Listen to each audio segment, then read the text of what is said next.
If one of these three nucleotides change, it may well code for a different amino acid. Different proteins don't always work the same way. Perhaps this protein slows down the growth of a set of cells along the fly's back. Without as much regulation of these cells during development, perhaps the fly grows a new set of wings. A small change can cascade and make several large changes. Genetic mutations and morphological mutations are solidly linked through mountains of evidence. The ninth icon is horses. Wells thinks horses evolved in a directed manner. His argument is that the extinct side branches don't indicate that it evolved. He brings up an analogy of a cattle drive. The cattle are directed, but every now and then there's a stray. To which I reply, why must it be driven by a cowboy? Perhaps it's a herd of buffalo. A few go stray, a few strays survive, and no direction is ever actually applied.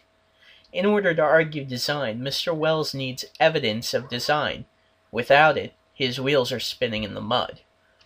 The 10th and final icon is the descent of man. Wells quote mines a few anthropologists, then brings up Piltdown Man saying that scientists thought it was proof of descent of man from ape, then disproved it. He fails to mention how it was originally disproven. Many skeletons were found of human ancestors, and Piltdown Man didn't fit in anywhere. Poor guy. As such, this bit of false evidence was originally discarded on the basis of an overabundance of real evidence. It was later found that the reason why it didn't fit in is because it was, in fact, a fake. The overabundance of real evidence is never mentioned by Mr. Wells. Oh hey, speaking of bad teaching material, remember Chapman, that guy from the Discovery Institute? He actually came up with a lesson plan to teach 10th grade students. It begins with an assessment of the students' critical thought of Darwin's evolution. It asks the students for a few definitions: theory, biological evolution, macro and microevolution, the sample definitions, and likely what the teachers will be comparing the responses to, were as follows.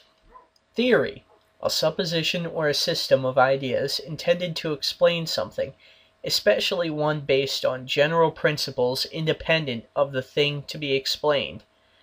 In other words, they're teaching the students that scientists just make the shit up as they go. Biological evolution: changes in the genetic composition of a population through successive generations. Close, but no cigar.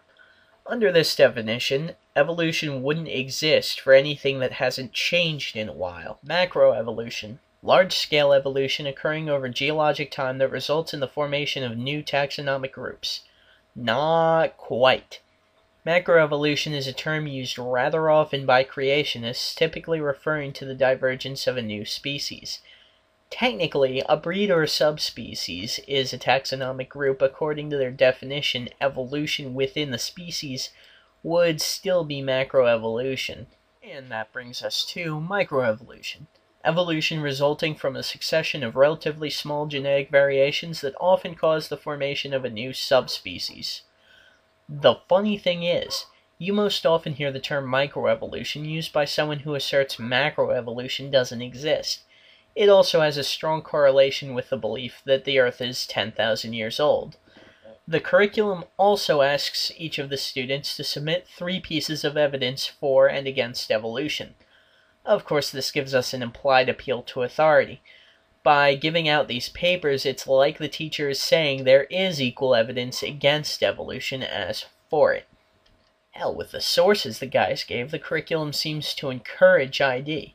Looking through them, I noticed a few patterns. Number one, most of the evolution side sources were from high-end science journals. They're rather expensive.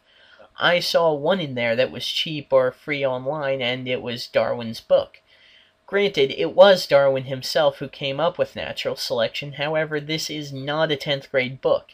Intelligent though it may be, it's incredibly boring, even for a college student. Only the most exceptional 10th graders would be able to get through the whole thing. In any case, Darwin's book doesn't account for mutation. Better sources are available. And number 2, I also noticed how many of the anti-evolution sources were from books likely to be found in a high school library. Perhaps a change of scenery would give me a fresh perspective.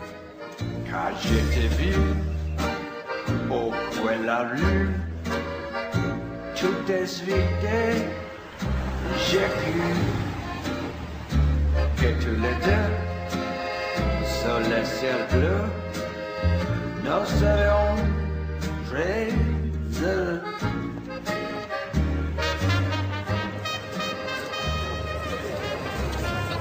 Mr. Berlinski, I assume? How are you, sir? Stein next goes to find David Berlinski, crank and evolution denialist. David Berlinski believes that since he can't explain why sharks haven't changed much, why spiders eat their mates, and the value of a partial eye, that evolution can't have happened. Crash course, Dave. Sharks haven't changed much because they're fairly well adapted, and any change that reduces survivability in the environment would be selected against. When a male spider mates with a female, he passes on his genes. At the species level, now that another generation is going to happen, it really doesn't matter what happens to him. The female has a lot of eggs to lay, and convenient sack of proteins nearby, well. As for the eye, try telling someone with glasses from a malformed lens that their eyes don't work, and they may as well be blind. Try telling someone with only 5% of their vision that the partial sight that allows them to walk around and not get run over by cars, that this vision may as well not exist. David Berlinski also tries to connect evolution with the Holocaust. He thinks that the idea of the Aryan race was forced human evolution. See, from an evolutionary standpoint, it's actually more favorable to preserve biodiversity. Thus, if there were truly non-trivial differences between ethnicities, evolution would tell us to preserve the races, not destroy all but one. Hitler was a sociopath, not a scientist. Let's put it this way. Before you can ask, is Darwinian theory correct or not, you have to ask the preliminary question, is it clear enough so that it could be correct? That's a very different question. One of my prevailing doctrines about Darwinian theory is, man, that thing is just a mess. It's like looking into a room full of smoke. Nothing in the theory is precisely, clearly, carefully defined or delineated. It lacks all of the rigor one expects from mathematical physics, and mathematical physics lacks all the rigor one expects from mathematics. So we're talking about a gradual descent down the level of intelligibility until we reach evolutionary biology.